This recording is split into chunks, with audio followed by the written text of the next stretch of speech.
Assalamualaikum warahmatullahi wabarakatuh.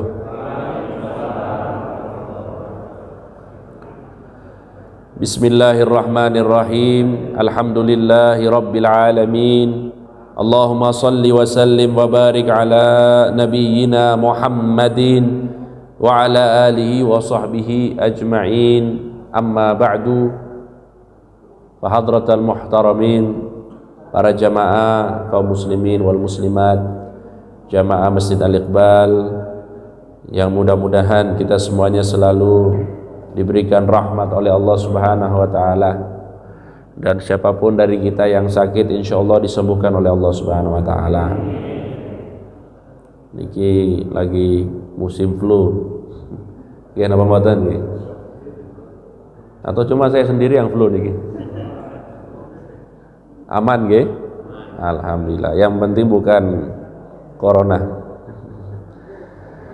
Nggih, para hadirin yang dirahmati Allah, pada kesempatan ini mari kita melanjutkan pengajian kita tentang sirah Nabi Muhammad sallallahu alaihi wasallam, yang di pertemuan lalu kita sudah membahas tentang perang Uhud, bahwa perang Uhud ini adalah termasuk perang yang besar yang dihadiri oleh Nabi Muhammad sallallahu alaihi wasallam, yang mana bisa dikatakan dalam peperangan ini kaum muslimin mengalami kekalahan.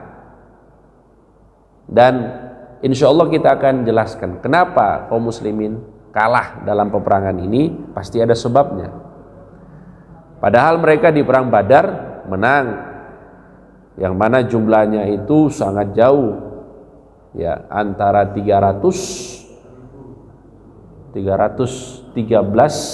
melawan 1000, tapi bisa mengalahkan kaum musyrikin. Kenapa di perang Uhud itu tidak menang?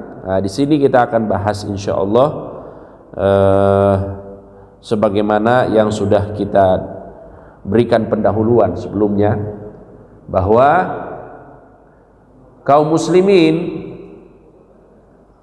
ketika mendengar bahwa orang-orang musyrikin dari Mekah ini mau menyerang Madinah, mereka mau balas dendam istilahnya, karena kekalahan mereka di dalam peperangan peperangan Badar.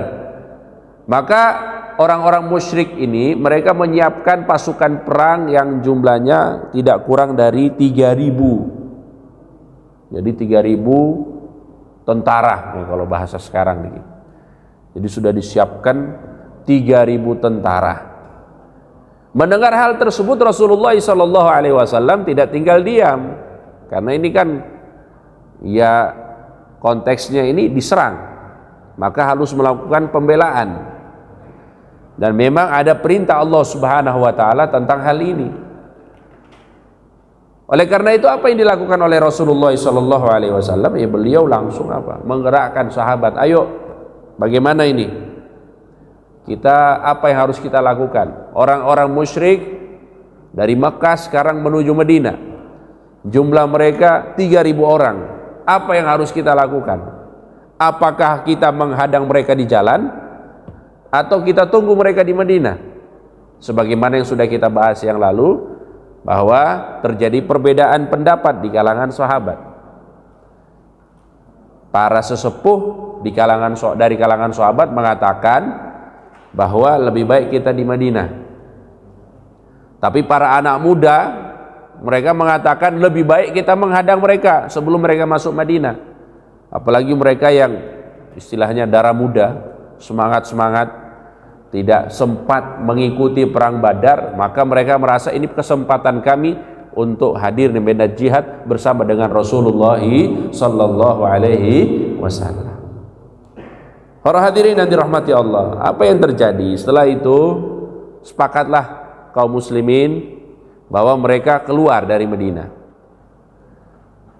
Dan tempat yang menjadi pertemuan antara kaum muslimin dan orang-orang musyrik pada saat itu, ya di tempat yang kita kenal sekarang dengan Uhud, di mana tempat itu terletak gunung yang disebut dengan Gunung Uhud.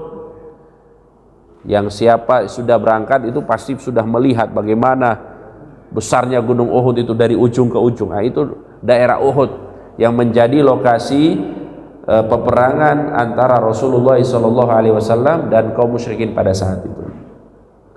Hadirin yang dirahmati Allah. Nah, kemudian ternyata yang siap untuk berangkat perang dari kaum muslimin ini 1.000 orang.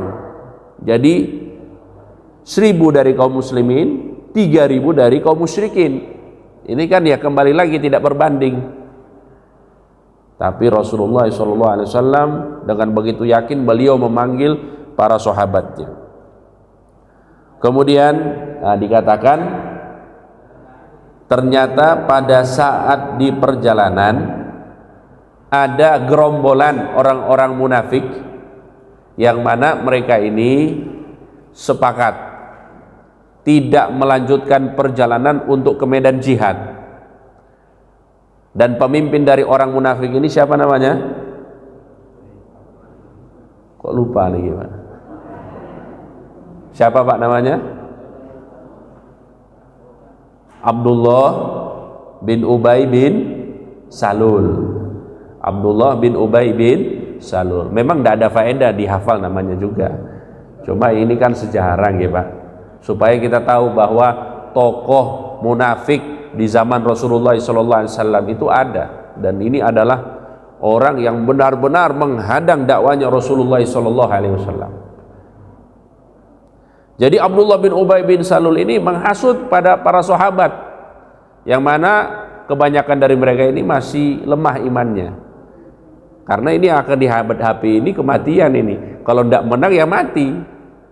Makanya apa? Dihasut sehingga ternyata ada kurang lebih 300 sahabat itu mundur, tidak melanjutkan perjalanan untuk membersamai Rasulullah SAW di medan jihad. Berarti jumlah mereka yang 1.000 kurang 300, maka sisanya 700. Masya Allah. Hadirin yang dirahmati Allah, apa yang terjadi setelah itu? Setelah itu Rasulullah SAW tetap teguh meskipun jumlah mereka 700, dan beliau mendapatkan tawaran dari kalangan sahabat. Bagaimana kalau misalnya kita minta bantuan dari orang-orang Yahudi? Kan orang-orang Yahudi juga kan hidup bersama dengan kita. Mereka itu sama-sama sudah menyepakati sebuah piagam yang disebut dengan piagam Madinah. Bagaimana kita minta bantuan orang-orang Yahudi supaya kita bisa melindungi kota Madinah? Tapi Rasulullah SAW menolak tawaran tersebut seraya berkata, la nastansiru bi ahli syirki ala ahli syirki.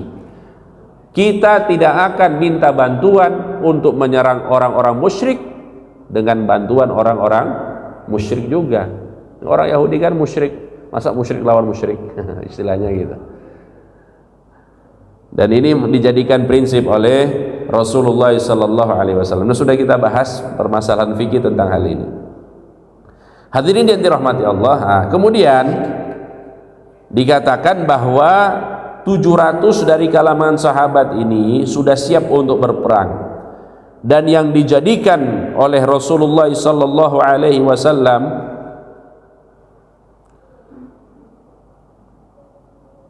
pemimpin dalam perang ini dikatakan beliau adalah Mus'ab bin Umair. Jadi Mus'ab bin Umair ini sahabat Rasulullah SAW.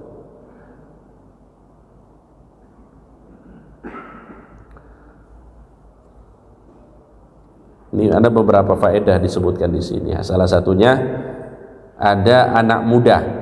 Jadi anak muda ini umurnya 15 tahun.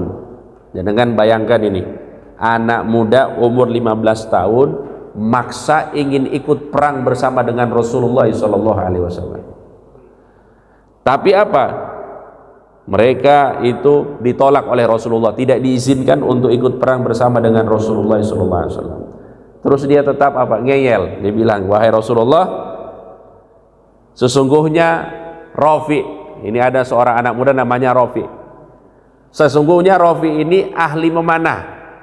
Ini kalau dipakai untuk peperangan ini bagus ini. Tembakannya jitu. Oh, langsung diizinkan oleh Rasulullah sallallahu alaihi wasallam.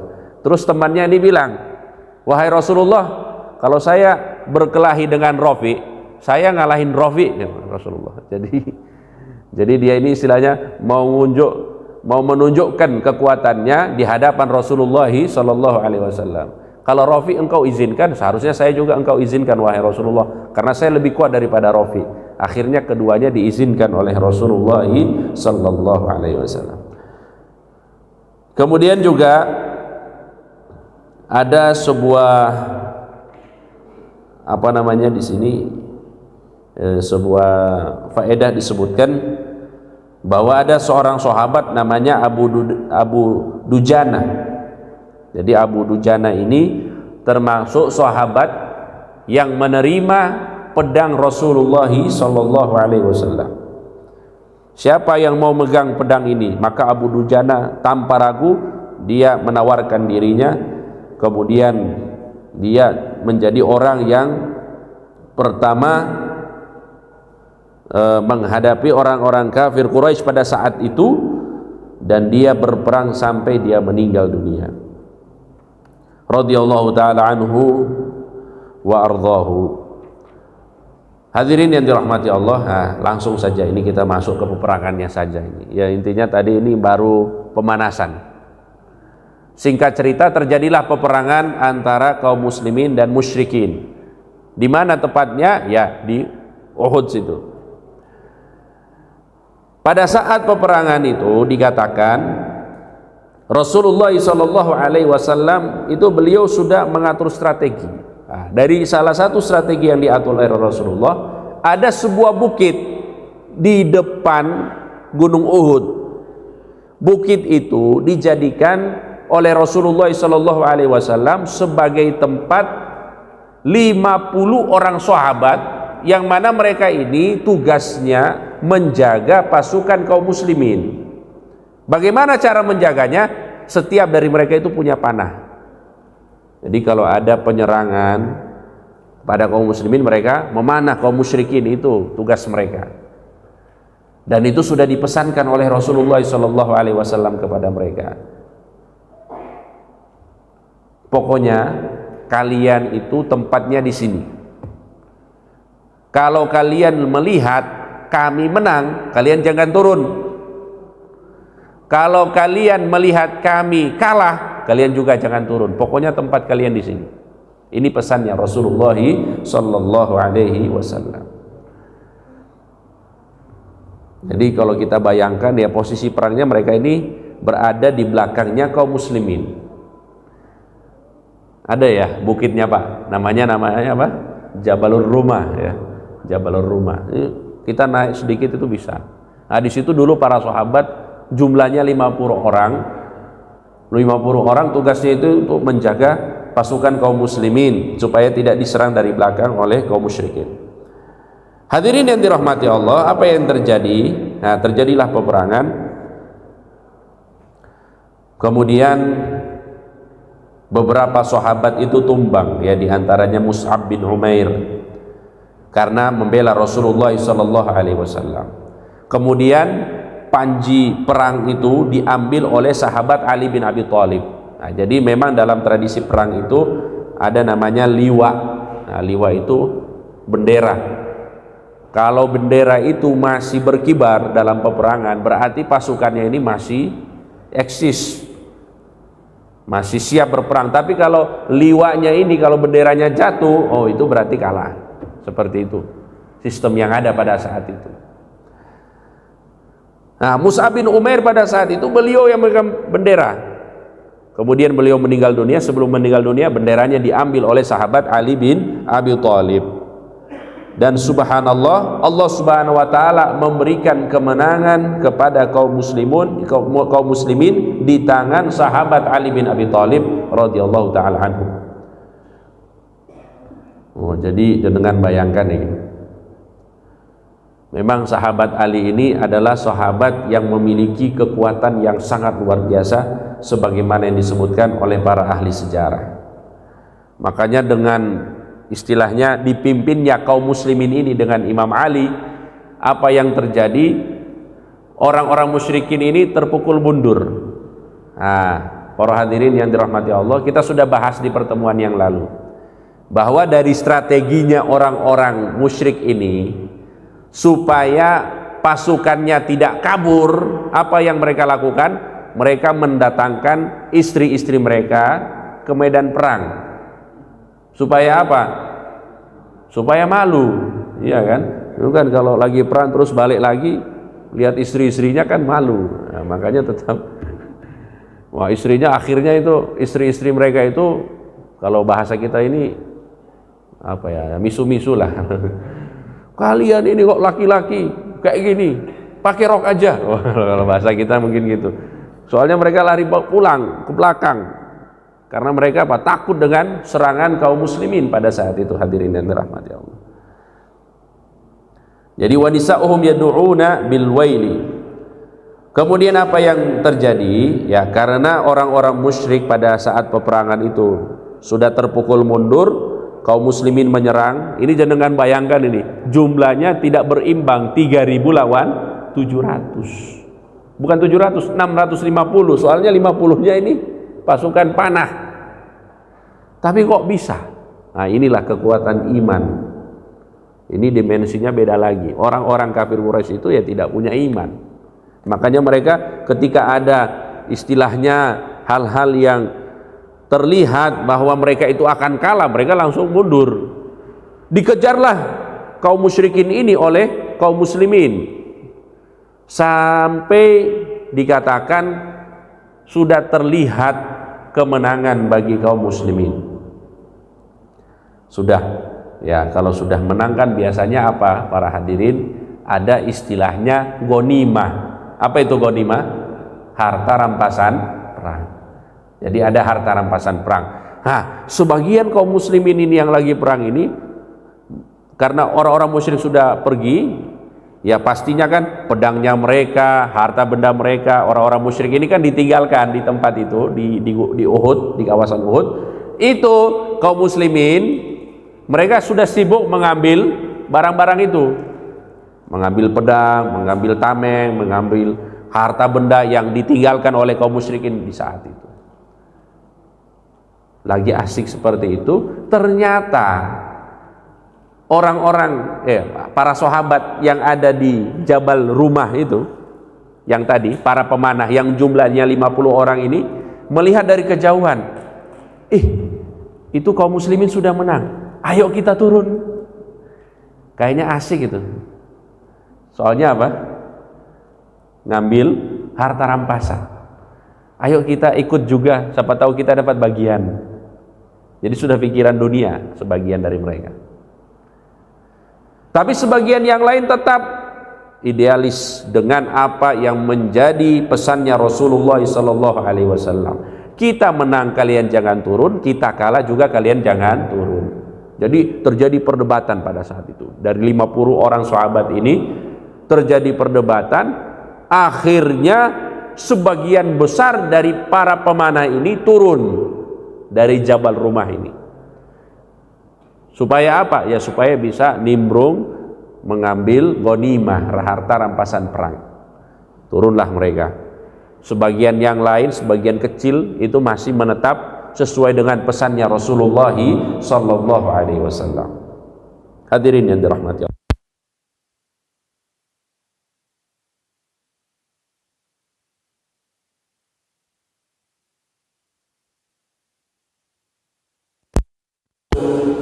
Pemimpin tentara, pemimpin pasukan orang-orang musyrik pada saat itu yaitu Khalid bin Walid.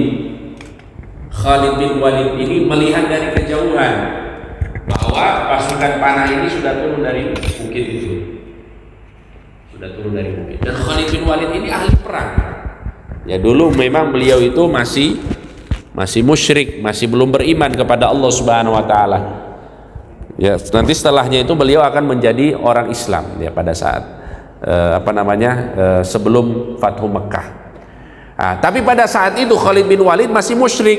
Dia melihat, oh ini kesempatan, para pemanah ini sudah turun dari bukit. Apa yang beliau lakukan? Beliau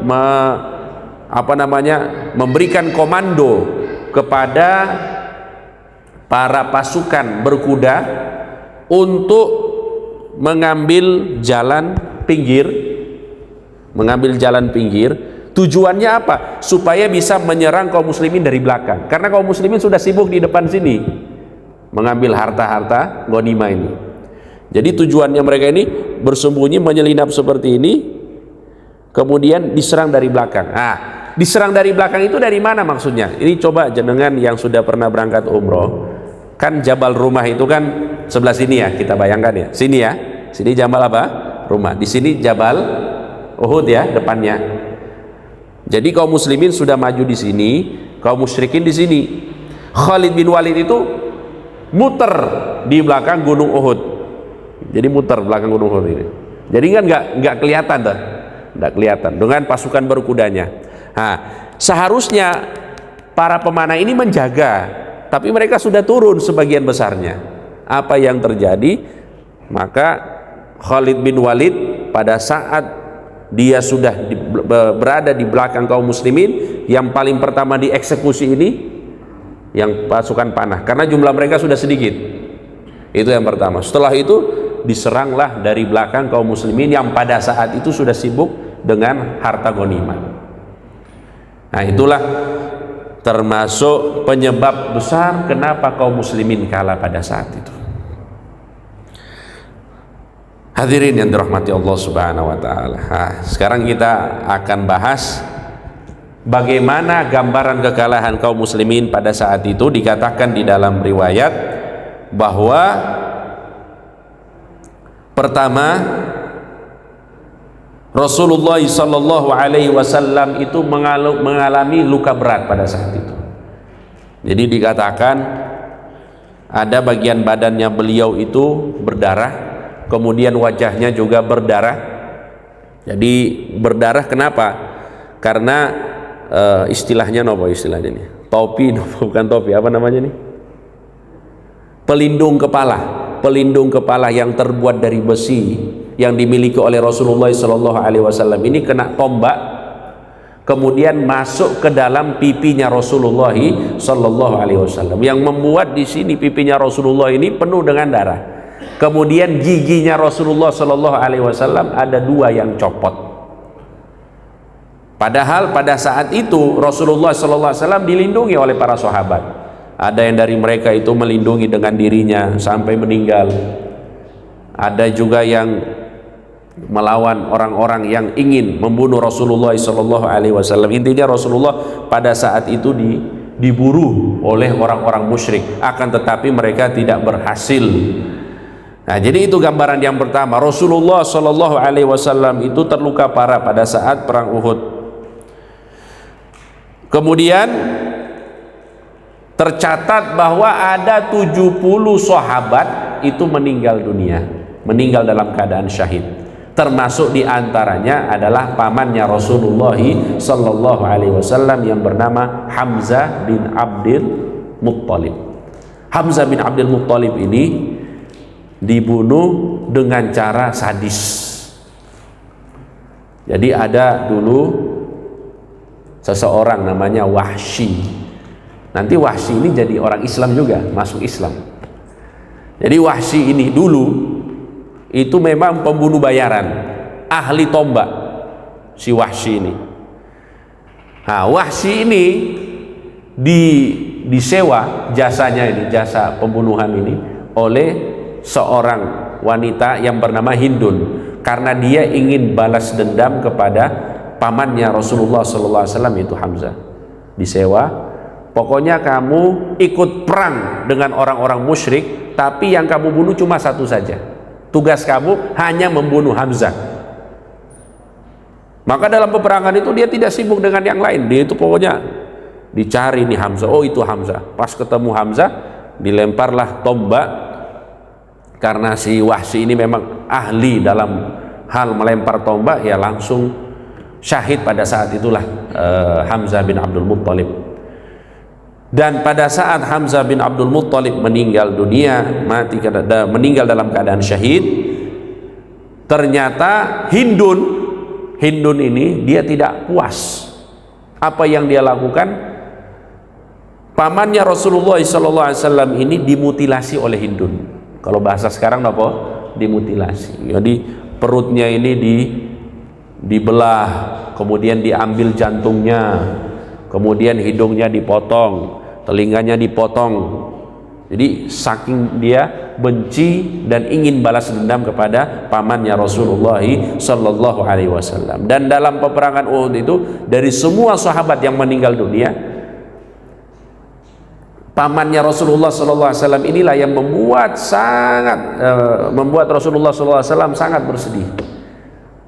Ya, karena memang dari dulu Hamzah, sahabat Hamzah, paman Rasulullah sallallahu alaihi wasallam ini adalah paman yang selalu melindungi Rasulullah sallallahu alaihi wasallam.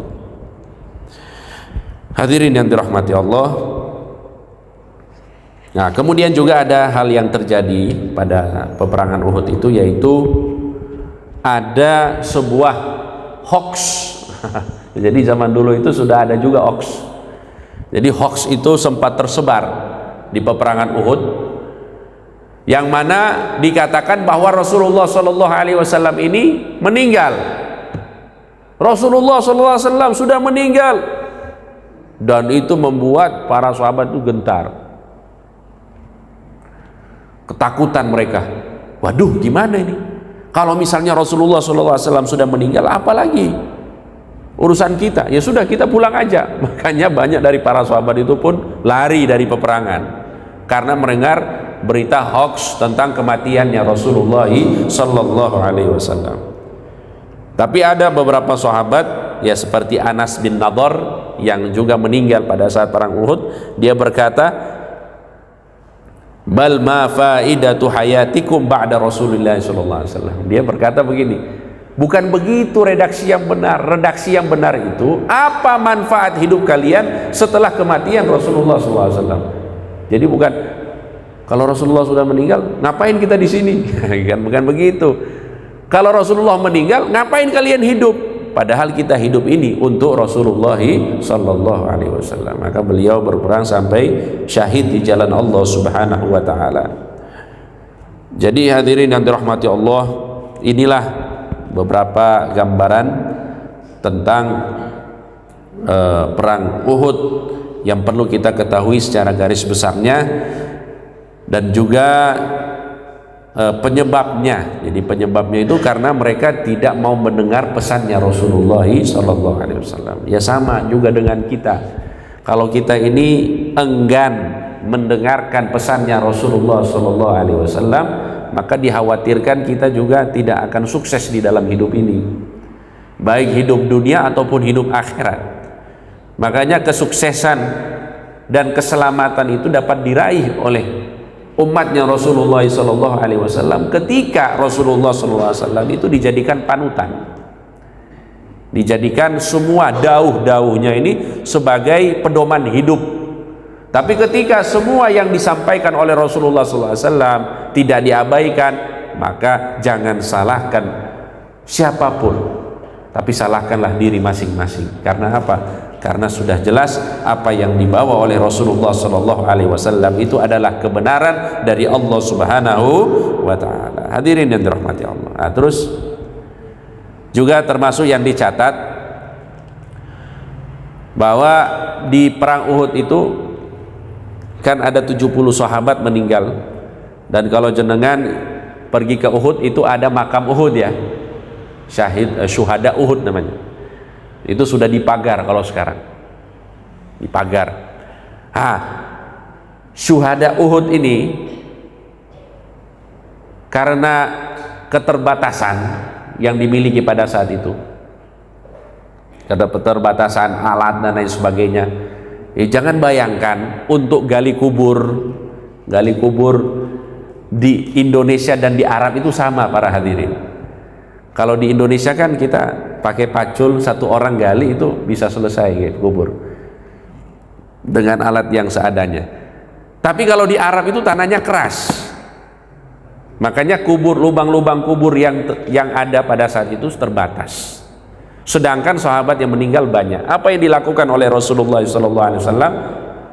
Satu kubur itu ada 2 sahabat. Satu kubur ada 2 sahabat. Nah, terus apa yang dilakukan oleh Rasulullah SAW setelahnya itu?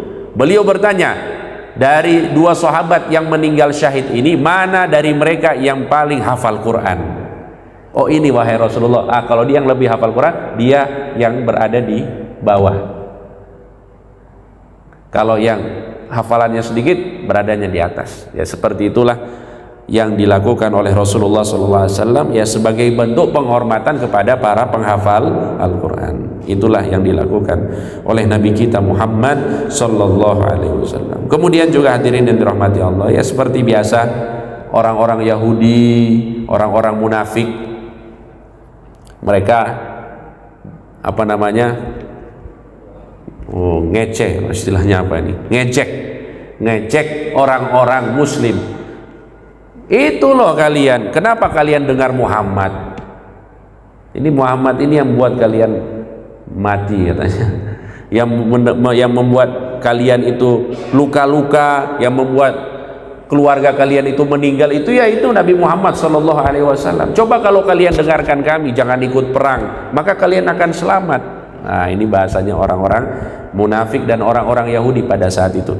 Maka turunlah firman Allah Subhanahu wa taala yang menerangkan bahwa kematian itu tidak mungkin dihalangi oleh siapapun. Bahkan ada sebuah tantangan dari Allah Subhanahu wa taala, qul fadra'u an anfusikumul mauta in kuntum shadiqin. Kalau kalian benar-benar bisa menghalangi kematian, coba kalian jangan mati.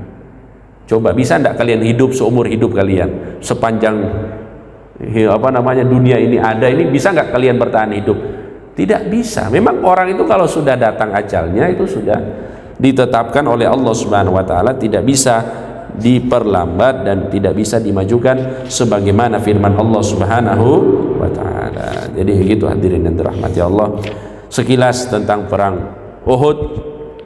Ya, mudah-mudahan bisa kita ambil pelajaran untuk kita semuanya, dan mudah-mudahan kita semuanya yang ada di sini lebih meresapi setiap kejadian-kejadian yang dialami oleh Rasulullah SAW dan mengambil pelajaran, ya, diantaranya bahwa siapapun dari kita yang mengikuti apa yang diarahkan oleh Rasulullah SAW, insya Allah kehidupannya itu akan selamat dunia akhirat. Para hadirin yang dirahmati Allah, ini cukup insya Allah untuk kesempatan ini. Mari sama-sama kita tutup dengan berdoa kepada Allah Subhanahu wa taala. Mudah-mudahan hati kita semakin cinta dengan Rasulullah SAW, dan semoga kita semakin semangat untuk mengikuti dauh-dauh dan pesan-pesannya Rasulullah SAW, sehingga kita menjadi umat yang dicintai oleh Rasulullah SAW. Amin ya rabbal alamin. Amin. Bismillahirrahmanirrahim. Alhamdulillahi rabbil alamin. Allahumma salli wa sallim wa barik ala nabiyyina Muhammadin wa ala alihi wa sahbihi ajma'in. Allahumma ahina ala sunnati nabiyyina Muhammad sallallahu alaihi wasallam wa amitna ala millatihi wa ahsyurna fi zumratihi wa adkhilna al-jannata tahta liwa'ihi wa awridna hawdahu ya Allah wa ashmalna bi syafa'atihi wajzihi anna khaira ma jazaita nabiyyan an ummatihi bi rahmatika ya arhamar rahimin. Rabbana atina fid dunya hasanah wa fil akhirati hasanah wa qina adzaban nar. Sallallahu ala sayyidina Muhammadin wa ala alihi wa sahbihi wa sallam, walhamdulillahi rabbil alamin. Wassalamu alaikum warahmatullahi wabarakatuh.